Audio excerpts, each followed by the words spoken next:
dúvida? Se vocês tiverem alguma dúvida antes de começar, podem falar. Não esqueçam de botar o nomezinho de vocês no chat para frequência. E qualquer dúvida, só escrever aí no chat, tá bom? Então, ó, a gente vai começar pela página 66, que é a primeira página da apostila do segundo semestre. Agora, essa apostila vai servir para o terceiro e para o terceiro e para o quarto bimestre, tá? Então, a apostila na página 66 começa falando o seguinte, né? Na verdade, começa te perguntando o seguinte: de onde vem a matéria que nos cerca? Primeiro de tudo, gente, ele te faz uma pergunta e você tem que saber o que é matéria, tá? Então, eu vou fazer uma pergunta rapidinho aqui para vocês. O que é matéria? Alguém sabe explicar? Sim ou não?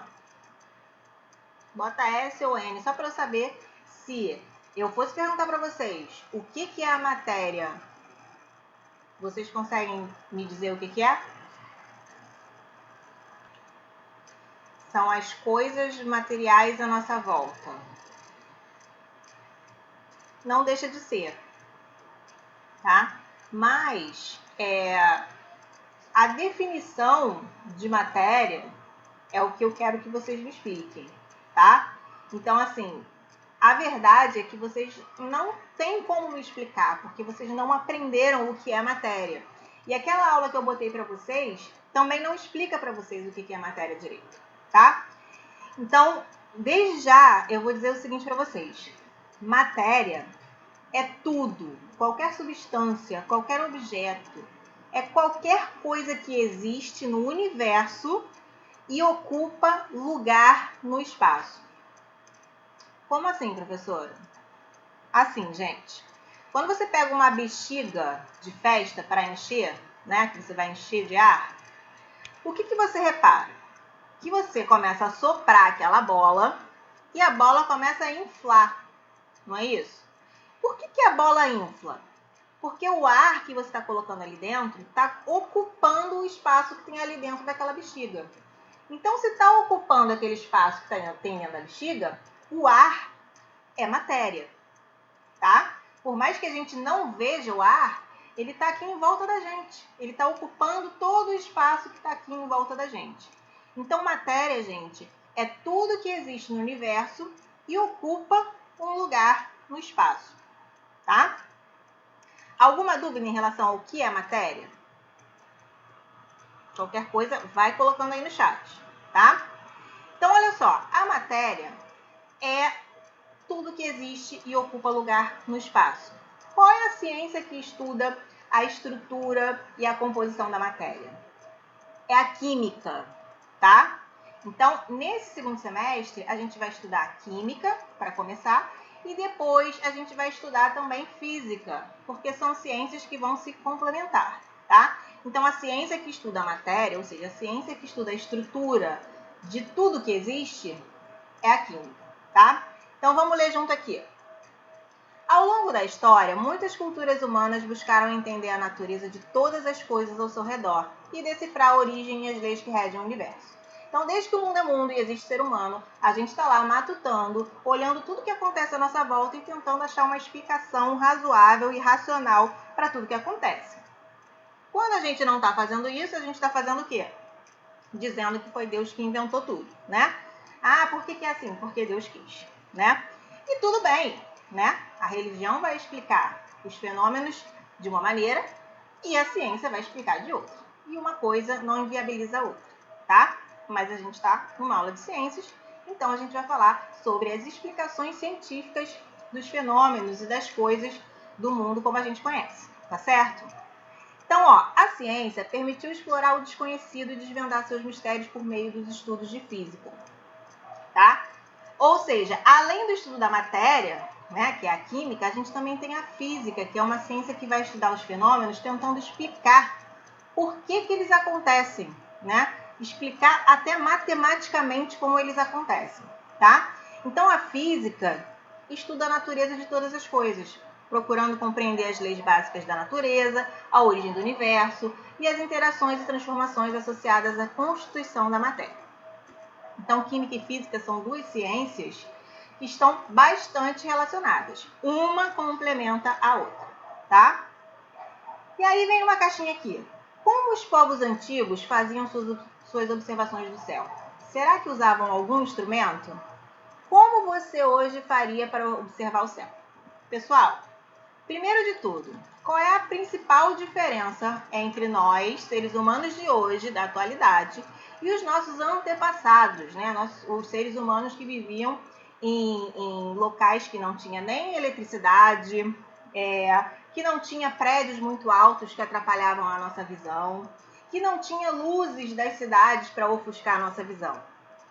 Qual é a diferença? Eles olhavam para o céu e o céu era muito vasto. Ele conseguia ver muito mais coisas no céu do que a gente consegue ver hoje, né? Às vezes a gente olha para o céu e acha que ele está todo preto à noite. Mas na verdade ele está cheio de estrela. Você não está vendo por quê? Porque a sua visão está ofuscada, geralmente por luzes e geralmente também pelas construções que são muito altas e ficam na sua frente, tá? Então, os nossos antepassados olhavam para o céu, viam a posição das estrelas, percebiam que o céu, que as estrelas, né, que eles viam no céu, se movimentavam. E vocês viram, quando vocês estudaram sistema solar, que isso realmente acontece. Por quê? Porque a Terra está girando em torno do Sol e está girando em torno dela mesma. Então, se ela está girando, cada hora que a gente olhar para o céu, a gente vai ver um astro em uma posição diferente, tá? E aí eles desenvolveram a astronomia e começaram os primeiros estudos científicos do universo, do nosso planeta. Beleza? Então, a primeira questão, né, o primeiro exercício da página 66. Olhe para o céu à noite, em um local com pouca luz, e depois responda. De onde vieram os planetas, o Sol e as estrelas? Essa pergunta não tem absolutamente nada a ver com a primeira parte dessa apostila, né? Na verdade, ela tem a ver com o conteúdo que vocês já viram no primeiro e no segundo bimestre, que vocês viram o sistema solar, vocês viram as teorias do surgimento do universo, a teoria do sistema solar, né, do surgimento do sistema solar. E aí, na verdade, ele no meio de uma introdução, ele está fazendo uma revisão. Então, pergunta que eu faço para vocês. De onde vieram os planetas, o Sol e as estrelas? Alguém se lembra das aulas de teorias de surgimento do universo e do sistema solar? Se não me engano, vocês aprenderam no primeiro ou no segundo bimestre, ou relembraram, teorias que explicam como o universo e o sistema solar surgiram. Então, os planetas, o Sol e as estrelas surgiram com o universo. A resposta certinha aqui é justamente essa que a Nikele colocou. Gente, vieram do Big Bang, que é a grande expansão, né? Que ficou traduzida como grande explosão, mas na verdade a gente sabe que foi uma grande liberação de energia que está em constante expansão, que formou todas as galáxias, todos os sistemas e tudo mais. Por que aqui a resposta é teoria do Big Bang? Porque a pergunta está fazendo assim, ó. Eu quero saber de onde vieram os planetas, o Sol e as estrelas. As estrelas fazem parte do nosso sistema solar? Sim ou não?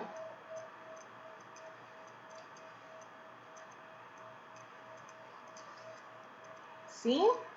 Tem certeza?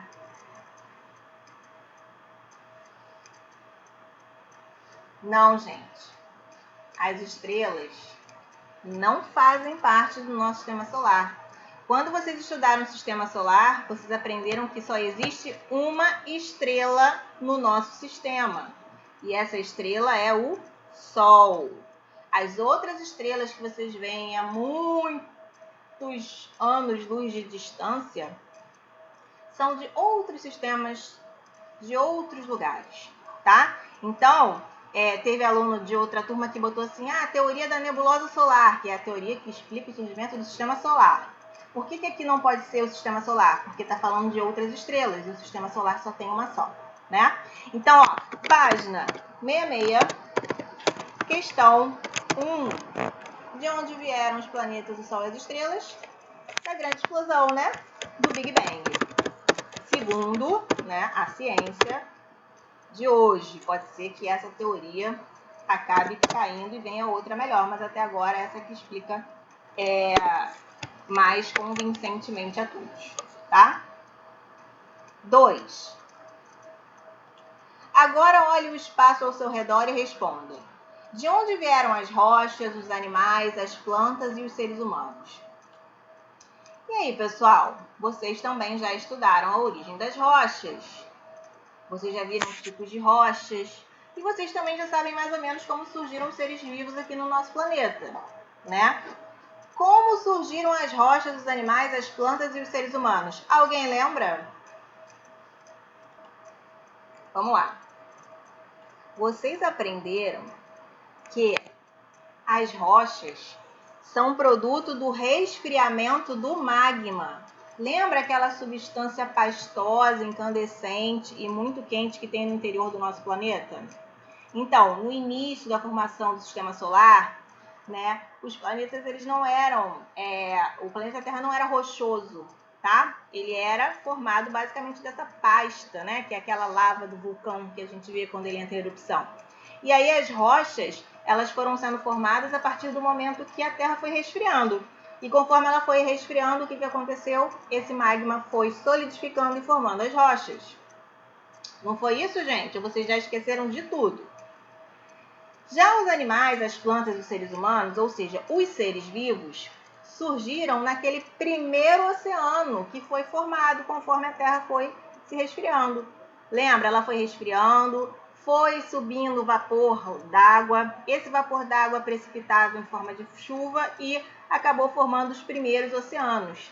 Nesses oceanos, as moléculas todas que estavam ali, né, na superfície, sendo retiradas das rochas, foram caindo nessa sopinha de letrinhas e essas moléculas todas que estavam lá naquela sopa primordial foram interagindo entre si e acabaram formando a primeira célula, ou seja, o primeiro ser vivo, e a partir daí a evolução fez todo o resto, né?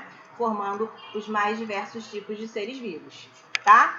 Então, ó, gabarito da página 66, dessas duas questões que são de revisão, tá aí no chat.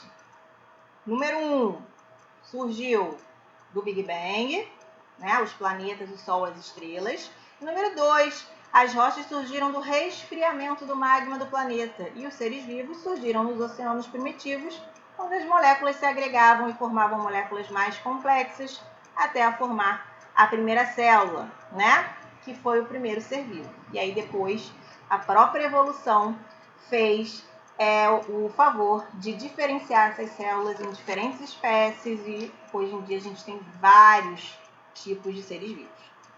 Alguma dúvida, pessoal? Vocês já esqueceram tudo, né? Só observo. Podemos continuar?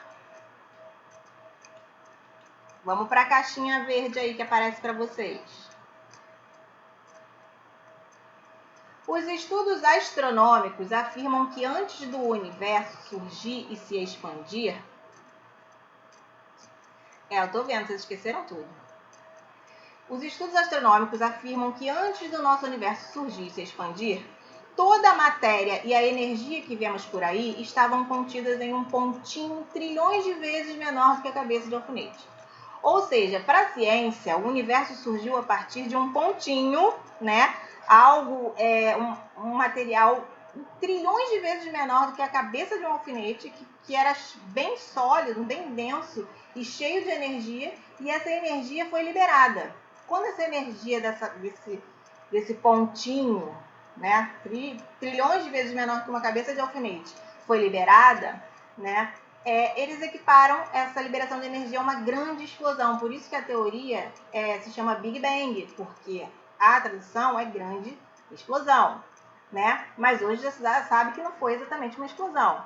Foi uma grande expansão, uma grande liberação de energia, tá? Que acabou gerando o quê? O universo, tudo que existe, tá? Originou o espaço e originou o tempo, assim como tudo que existe, tá? A sucessão de eventos que acontece desde do Big Bang já tem mais de 13,8 bilhões de anos. Dessa forma, a física explica o surgimento do Sol, da Lua, da Terra, toda a natureza e também de nós, né? De vocês. Tudo no universo é constituído por matéria. Então, pessoal, o surgimento do universo com essa grande expansão, né, por meio desse Big Bang, foi o que formou o espaço, o tempo e a matéria, né? A matéria é tudo que existe e ocupa lugar no espaço. Então, ó, questão 3. O texto acima afirma que os estudos astronômicos ajudaram a compreender a origem do universo, concluindo que somos feitos de matéria. Pessoal, afinal de contas, vamos ver se vocês fixaram isso na mente de vocês. O que é matéria? O que é matéria? Vamos lá, galera. E aí, gente, vamos ignorar mesmo? Todo mundo já botou o nomezinho no chat para presença? Não esqueçam, hein, gente? Se alguém perder conexão aí, já tá tudo registrado aqui no chat. E aí, pessoal, questão 3 da página 66. O texto acima afirma que os estudos astronômicos ajudaram a compreender a origem do universo, concluindo que nós somos feitos de matéria. O que é matéria, pessoal? Eu já falei umas 15 vezes na aula de hoje que matéria é tudo que existe e ocupa lugar no espaço. Vocês estão devagar, hein? Vocês almoçaram hoje? Então, ó, gabarito, página 66, número 3, tudo que existe e ocupa lugar no espaço. Tá certo? Alguma dúvida? Podemos continuar?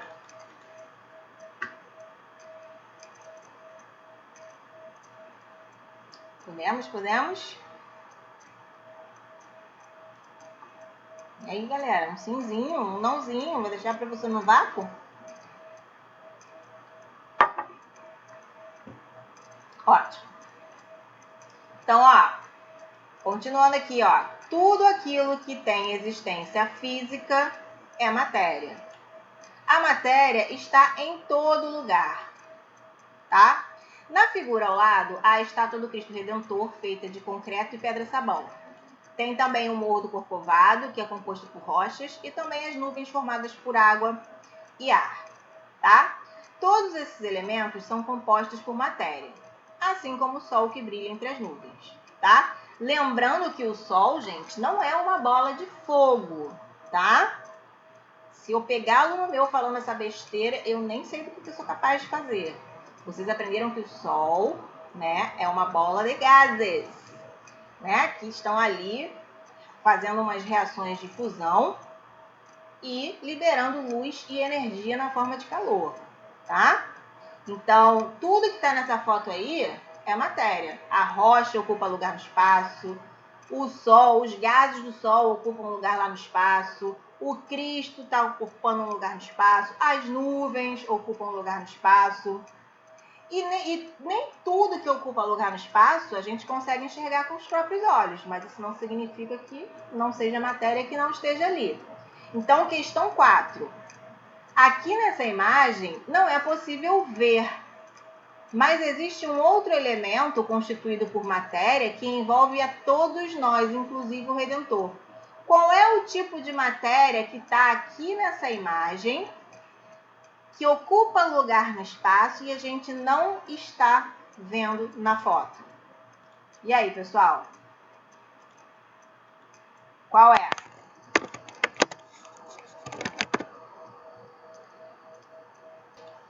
Eu dei o exemplo para vocês da bexiga de festa, né? Que a gente enche de ar, né? A gente não vê o ar que está à nossa volta, mas a gente sabe que ele é matéria porque ele ocupa espaço.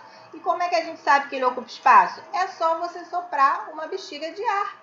Se você percebeu que aquela borracha se mexeu conforme você foi colocando ar ali dentro, isso significa que ela só se mexeu porque o ar o quê? Empurrou essa borracha, ele está ocupando o espaço que a borracha ocupava antes. Maravilha, Nikele. Então, o que a gente não vê nessa imagem, mas está ali e a gente sabe que é matéria? É o ar, tá?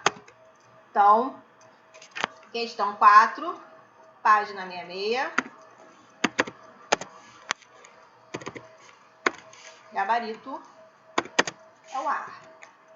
Na outra turma teve gente que falou oxigênio, né? Gases. Também tá certo, não deixa de estar errado não, né? Gases e ar tá perfeito. Oxigênio, o único problema de você só escrever oxigênio é que você pode estar dizendo que só tem oxigênio aqui à nossa volta. E não. O ar é um composto de vários gases. Então tem oxigênio, tem nitrogênio, tem gás carbônico, tem gás nobre. Tem uma misturada de gases que compõem o ar, tá? Alguma dúvida até agora? Podemos continuar? Então vamos embora. Aqui no finalzinho da página 66 tem uma seção que se chama Investigando, tá? Eu particularmente não vejo muita função nessa seção, mas vamos fazer junto, porque vai que ajuda alguém, né? 5. Abra a janela da sua casa ou saia no quintal. E aí, gente, ou abrindo a janela da sua casa ou indo no quintal, a apostila pede para você observar tudo que tem ao seu redor, tá? E aí você tem que observar a forma, a cor, a textura de todas as coisas que estão na sua volta. Casas, construções, natureza, pessoas, animais, plantas, céu, nuvem e o que mais você conseguir ver. E aí ele pede para você fazer uma lista dessas coisas que você consegue enxergar quando você olha ali da sua janela do seu quintal, tá? Então, assim, vamos falar de objetos e materiais que a gente consegue enxergar. A gente consegue ver plantas, a gente consegue ver pessoas, a gente consegue ver objetos. Esses objetos, às vezes, são coloridos, às vezes são transparentes. Algumas pessoas têm a pele preta, outras pessoas têm a pele branca. A gente vê que existe água parada, que é a água que é um pouquinho turva, que está suja, está com outras misturas. A gente vê que existem líquidos que são mais cristalinos, né? Uma água mais limpinha. Então, a gente consegue perceber que existem muitas coisas semelhantes, né? Que parece, por exemplo, uma pessoa, um ser humano, é semelhante ao outro, mas não é exatamente igual, né? Você tem um vidro e um plástico, que os dois são transparentes. Se você olhar de longe, você pode até confundir se é plástico ou vidro. Mas são materiais o quê? Diferentes, né? E às vezes, até quando eles são feitos da mesma matéria, eles podem estar em formas diferentes. Por exemplo, você pega uma cambuquinha de água, né? Enche de água líquida e bota no congelador. Daqui a um tempo, quando você for tirar essa cambuca do refrigerador, você vai reparar o quê? Que a água não está mais líquida. Ela está o quê? Sólida. Ela está rígida. Então, é água, mas está sólida, não está líquida. Então, a matéria ela pode se apresentar em diversas formas, tá? A experimentação aqui do Investigando é isso. Você consegue identificar na sua lista coisas semelhantes? Sim, né? Algumas coisas possuem a mesma cor, a mesma forma, não é isso? Então, o gabarito dessa questão, basicamente, quer que você perceba o quê? Que a matéria se apresenta o quê, gente? Pode se apresentar em diferentes formas. Mesmo que sejam feitas da mesma matéria.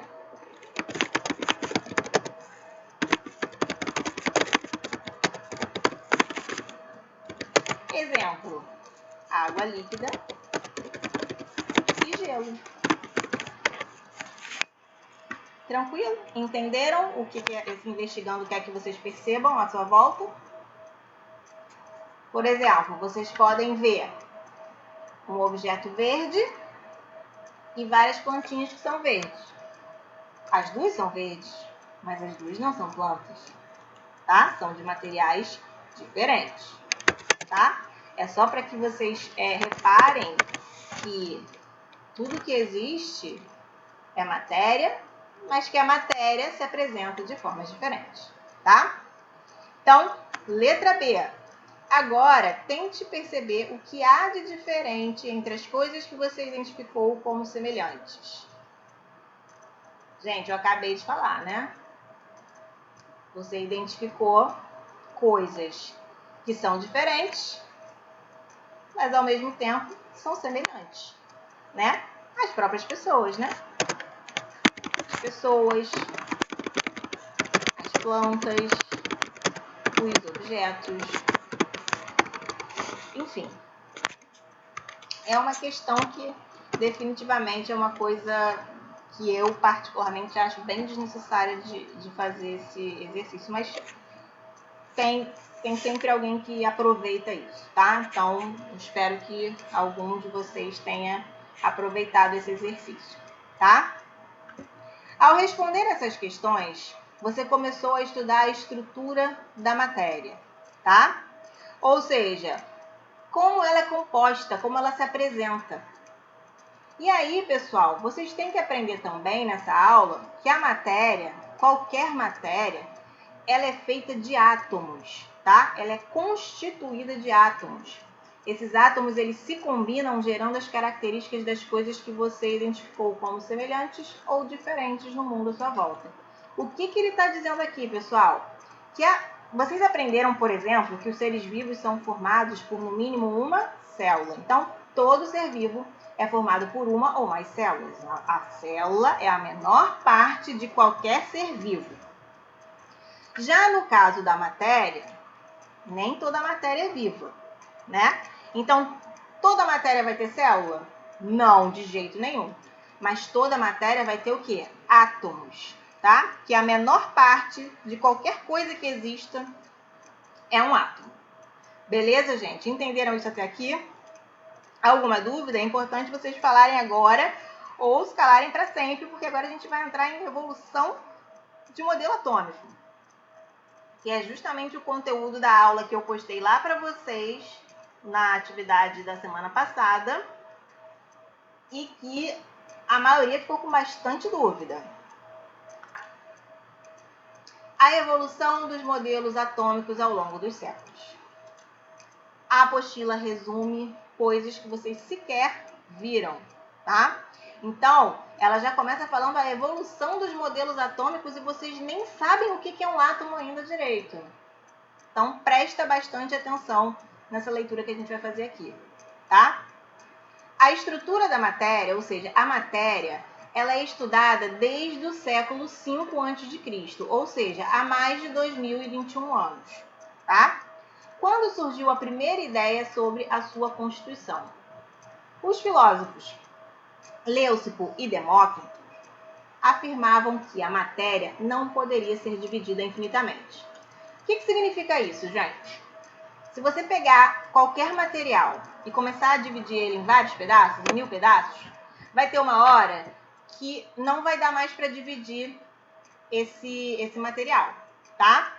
Então, eles definiram que um átomo, né, que constitui um material, ele é a menor parte da matéria que você não consegue mais dividir. Ó, pronto, chegamos na menor parte da matéria, tá?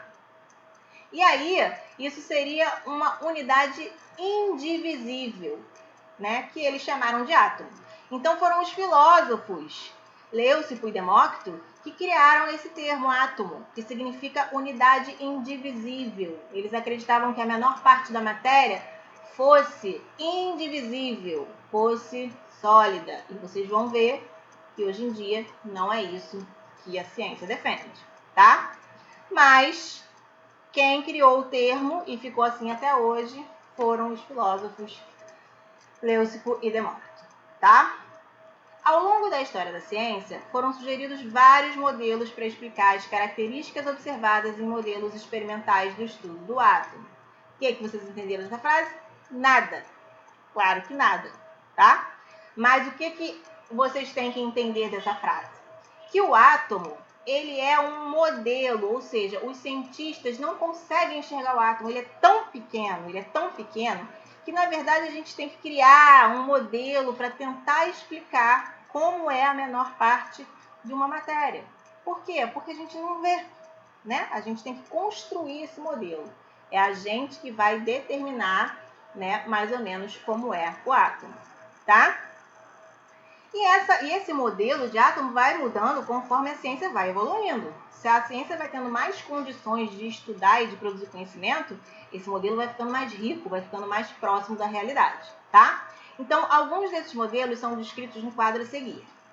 Uma das particularidades da ciência é aceitar que nada é eternamente verdadeiro. Ou seja, a ciência, pessoal, ela traz muitas respostas, mas ao mesmo tempo, algumas dessas respostas podem mudar ao longo do tempo, tá? Porque a ciência, ela vai sofrendo a ação da tecnologia, ela vai acumulando conhecimento, e isso, gente, vai gerando novas informações que geram novas teorias que são mais atuais e que substituem as antigas, melhorando ainda mais a qualidade da nossa ciência, tá? Então, vamos observar a descrição dos principais modelos ao longo da história e perceber a evolução do pensamento que a ciência teve sobre os átomos, tá? O primeiro modelo de átomo, né, foi criado por Dalton, ali entre o século XVIII e o século XIX, tá? Para ele, a matéria era formada por átomos, e os átomos eram partículas minúsculas, maciças, ou seja, não eram ocas, eram todas preenchidas, eram redondas e indivisíveis, ou seja, o átomo não se dividia em partes menores, era a menor parte de tudo que existe, ponto. Tá? Então, o modelo atômico de Dalton ficou conhecido como modelo de bola de bilhar. O que é uma bola de bilhar? É uma bola de sinuca, que é aquela bola pesada, né? Que é aquela bola maciça, ela não é oca. Então, Dalton acreditava que o átomo era como se fosse uma bola de bilhar, tá? Depois, ali no século 19 e 20, a gente tem o modelo de Thomson. Thomson percebeu que alguns materiais conduziam a eletricidade mais fácil do que outros materiais, mas que todos os materiais eram capazes de conduzir alguma quantidade de eletricidade.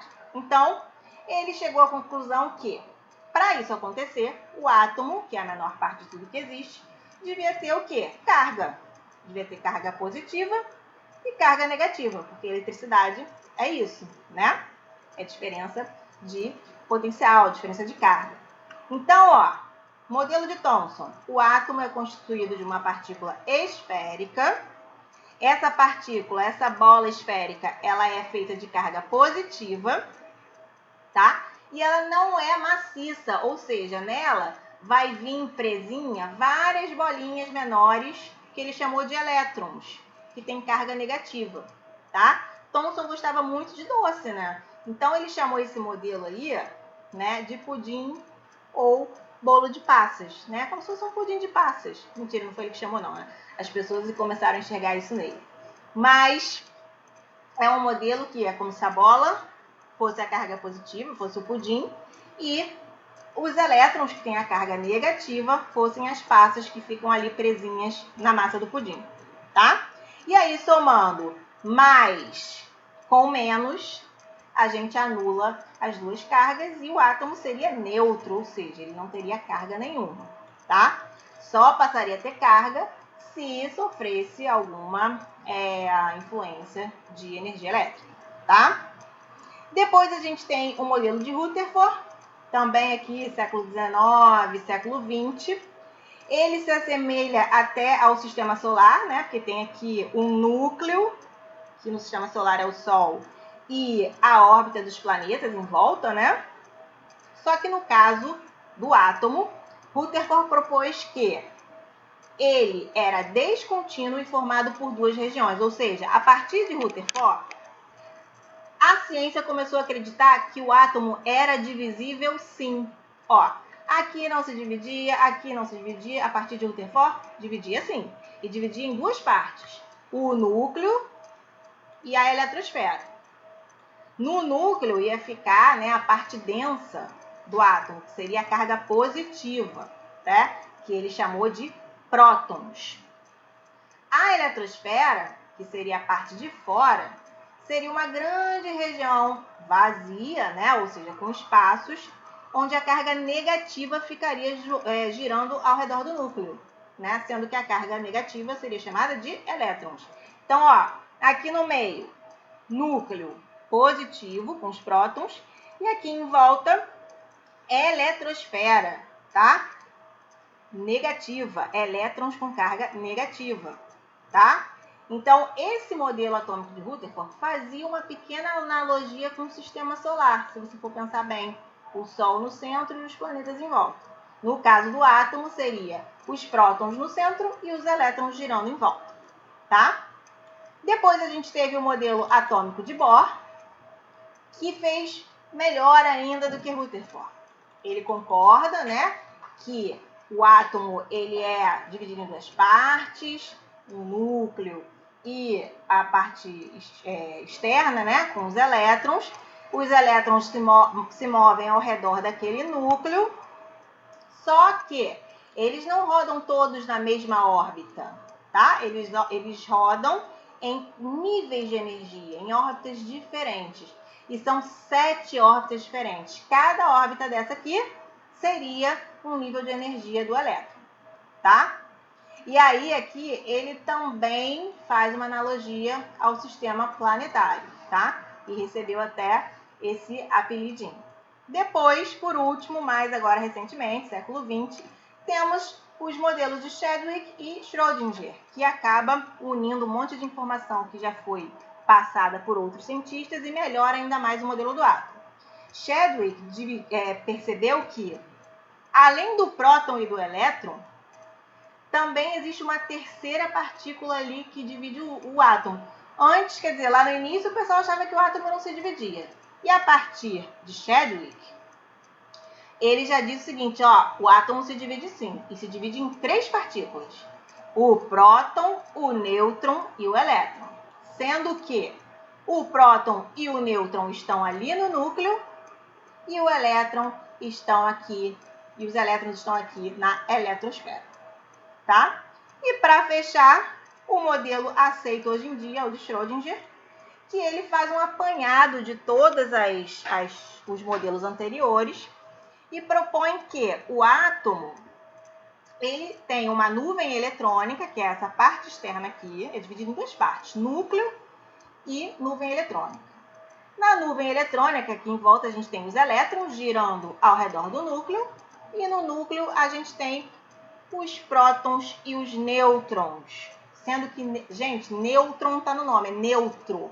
É uma partícula que não tem carga ali dentro do núcleo dos átomos, tá? Alguma dúvida? Porque não é simples, tá? Não é simples.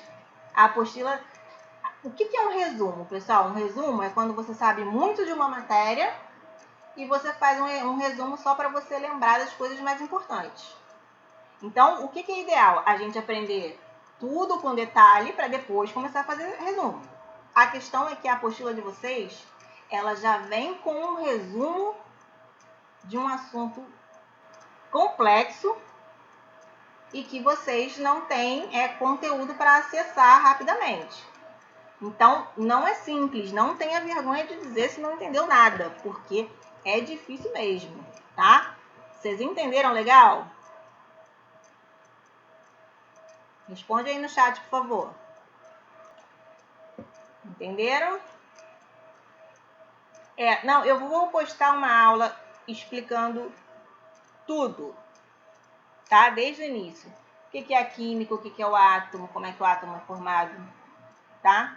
Isso aí eu vou postar na próxima semana, tá? E a intenção é que vocês tenham mais conteúdo, porque a apostila é muito resumida, é muito complicado mesmo. Mas, de qualquer maneira, tem alguma dúvida dessa aula de hoje, do que foi falado hoje, que vocês queiram perguntar em relação ao átomo, à matéria? Se não, a gente pode fazer a atividade para finalizar a aula.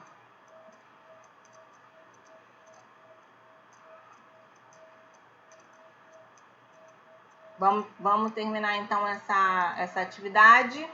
Vou passar um deverzinho de casa e na semana seguinte a gente vai fazer o conteúdo completinho da introdução para química, tá bom? Então vamos lá, pessoal. Página 67, questão 6. Analise as afirmações abaixo sobre os modelos atômicos. Então, ó, primeira afirmação. Dalton afirmava que toda a matéria é formada por partículas muito pequenas, maciças, esféricas e indivisíveis. Segunda afirmativa. Thomson afirmava que o átomo é uma esfera com carga positiva, com partículas negativas presas à sua superfície, o famoso pudim de passas. E terceira, Chadwick descobriu a terceira partícula subatômica, que seria o nêutron, que tem carga zero, carga neutra. A questão 6 faz o seguinte, ó. Quais das afirmativas que vocês acabaram de ler estão corretas? Somente a afirmativa 2? Somente a 1? Somente a 3? Ou todas as afirmativas estão corretas? Dá uma olhadinha lá no quadro que a gente acabou de ler junto. Dalton dizia que a matéria era formada por partículas indivisíveis, maciças, esféricas, como uma bola de bilhar? Sim ou claro?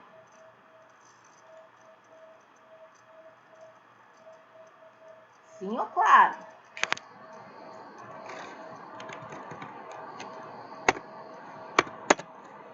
Sim, né, gente? Claro, né? Com certeza, sem dúvida nenhuma. Então, a primeira afirmativa está correta. Maravilha, Maria. Isso aí. Né? Então, primeira afirmativa, correta. Segunda afirmativa. Thomson, eu falei para vocês que ele devia gostar de doce. Ele afirmava que o átomo é uma esfera com carga positiva, com partículas negativas presas à sua superfície, como se fosse um pudim de passas. Esse é o cara, esse é o homem. É isso mesmo. Então, a 2 está certa? Sim ou claro?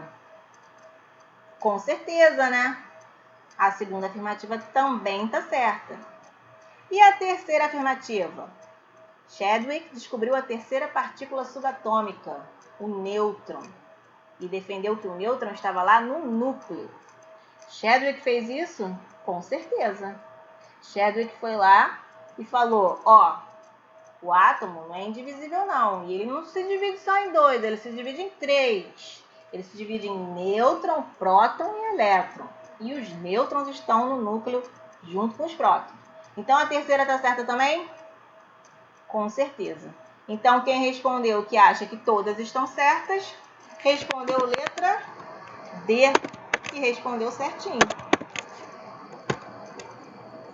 Maravilha. Agora, questão 7, para fechar essa aulinha. Relacione a característica dos modelos atômicos com os seus autores.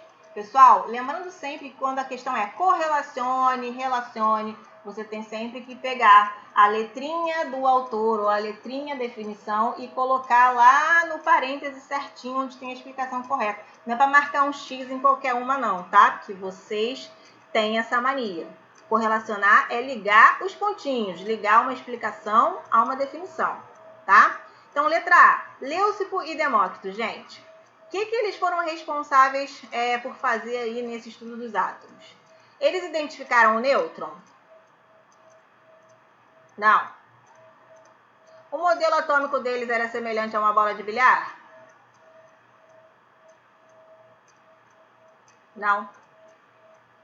Seu modelo atômico era semelhante a um pudim de passas? Não. Foram os primeiros a utilizarem a palavra átomo?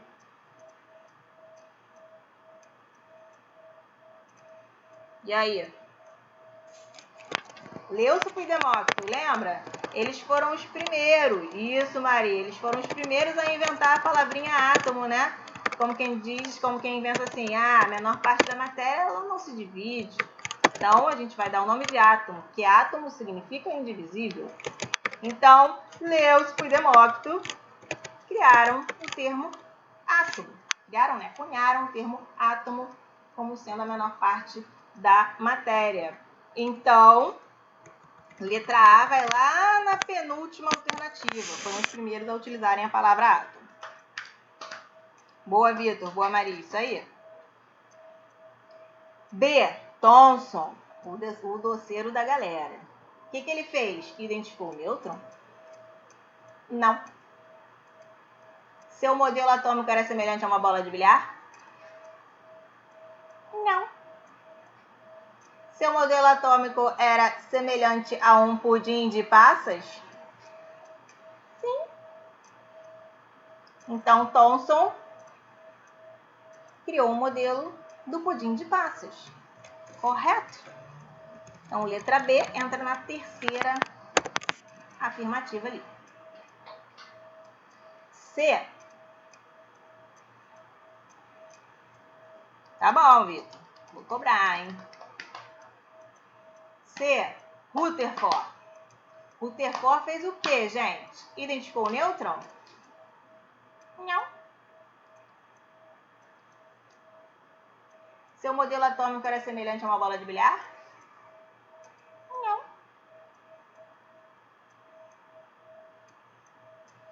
Foi o primeiro a utilizar a palavra átomo? Não. Criou um modelo para átomo semelhante ao sistema solar, com o núcleo e os elétrons lá em volta do núcleo. E aí? Sim ou claro? Claro, óbvio, sem dúvida. D. Dalton. O Dalton, gente, ele identificou o nêutron? Não. Ele definiu um modelo atômico semelhante à bola de sinuca? Sim ou claro? Sim, claro ou com certeza? Sim, claro, com certeza, sem dúvida. E aí? Sim, né? Dalton criou um modelo semelhante à bola de sinuca, né? Esférica, maciça, indivisível. Então, letra D vai lá no segundo parênteses. E por último, e não menos importante, sobrou, né, Chadwick, esse gênio, que ele identificou o nêutron, que é a partícula neutra, que é a partícula que não tem carga, tá? E tá lá no núcleo junto com os prótons. Ele chegou e falou: vocês parem com essa palhaçada, que o átomo é dividido sim, e se divide não só em duas, mas em três partículas: próton, elétron e nêutron. Então, Chadwick, letra E, vai lá no primeiro parênteses. E esse é o gabarito da página 67. Tranquilo, minha gente?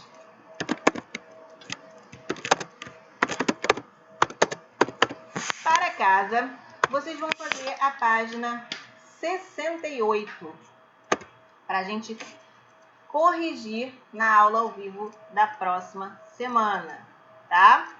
E na próxima semana vai ter aula gravada e atividade online também, tá certo? Tranquilo, meu povo?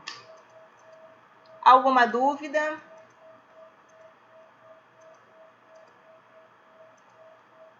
Que bom, Maria. Que bom que você gostou. Eu prefiro pessoalmente, mas como vocês sabem, né, eu tô grávida e o decreto do município, né, afastou as grávidas da sala de aula por conta do grupo de risco da Covid, né? Então, mesmo eu querendo voltar, eles não deixam. Buá, buá, tá? Mas, ó, qualquer coisa vocês sabem onde me encontrar. Vitor, as suas notas estão boas. As suas notas... Mamãe do Vitor tá se esforçando. Ele faz as coisas direitinho. Não falta as aulas online. Tá tudo certo. Tá? Pessoal, então, ó, qualquer dúvida vocês sabem onde me encontrar. Tem o WhatsApp, tem o Google Sala de Aula, que às vezes ele tá fora do ar. E aí pode ser que eu demore a responder, mas aí, infelizmente, a culpa não é minha, né? Mas aí vocês me mandem o WhatsApp, tá? Não tem problema não, respondo quando der, tá? Beijo, Vivi. Toma jeito, hein? Juízo nessa vida, hein? Estuda. Aconteça o que acontecer, estuda. Tá bom, gente? Vamos encerrar aqui. Quem não escreveu ainda o nome no chat, por favor, escreve para ficar registrado, para quando eu passar a frequência não perder nenhum nome. Tá bom? Beijo, gente. Tchau, tchau. Até sexta-feira. Fui.